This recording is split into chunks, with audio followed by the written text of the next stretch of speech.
Hi, I'm Mike McCormick here from GBTA Broadcast Studio in Toronto, and I'm here with Don Smith from Scotiabank. Don, thanks for stopping by. Well, thank you. We'll have a little post-game interview. You just had a center stage panel on today's procurement practitioner. How was that experience for you? Oh, it was very good. It's nice to be with my peers. I found that their insight into the market was very knowledgeable, and it helped me gain some perspectives on small, medium, and large organizations, what they're doing.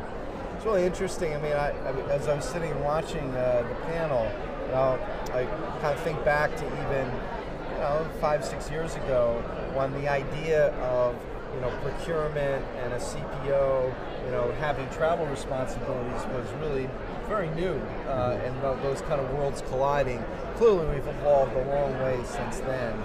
Tell me a bit, like, what are some of the challenges you're facing, when you think about procurement and travel and the issues you face?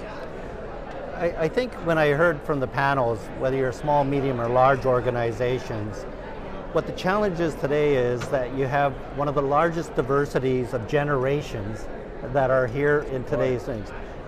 As I was saying on the stage, we have everybody from pre-baby boomers to post-millennials. 6 or 7 different challenges that have adopted technology in various forms and methodologies over those years. Very differently. Yeah. To my kids who are texting, to not touching a phone, to me who needs help on some technologies and things that are emerging. Right. But in that challenge, they all have different perceptions of what is comfortable to them. Right. And that has changed for each of the generations. And meeting those needs as a corporation and making sure people are comfortable with all of that diversity is one of the biggest challenges. Right.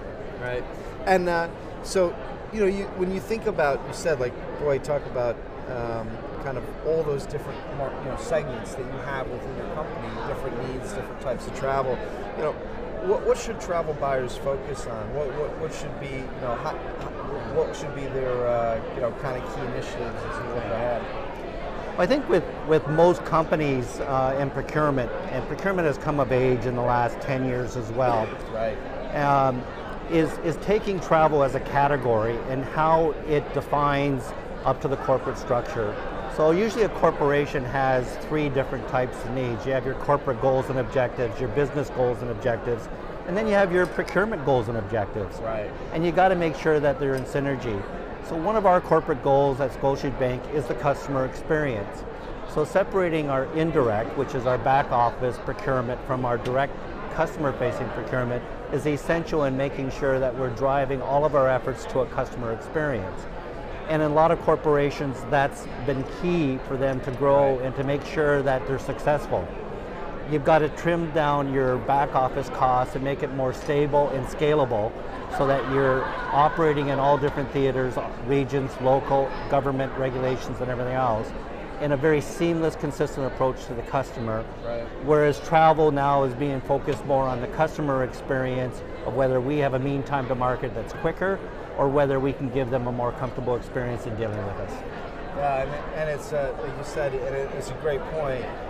There's so much emphasis now on that, the travel experience, the duty of care elements, the communication with the traveler. Those are really important to make any of programs work within your company. Right? Whether we're looking at technology or AI or various other things, it all is still resident on the people factor. And making sure you have the right shore, the right people at the right place, at the right local for the right time. Right. It's no different than bringing a commodity in, making sure you have the right product at the right service at the right time, at the right value to the company.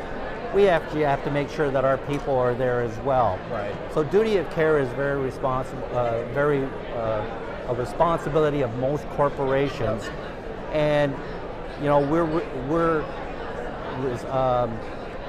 making sure that our key intellectual capital is available to the organizations and localities and the countries that we're servicing in the right manner. We've done an awful lot of investment in South America, Central America, and Caribbean as one of the larger banks now in that region. So language diversity, governmental regulation diversities, But also some of these countries are very, very high on some of the threat lists and various others. Right. So we have to make sure the security of our individuals and various else is being treated.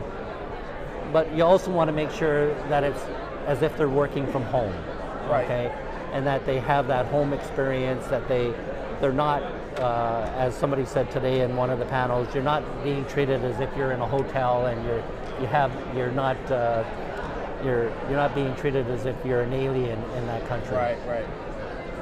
Terrific insights, Juan. Okay. Thank you for being part of the panel, and thank you for being live here at GBTA Broadcast Studios in Toronto. Okay, thank you.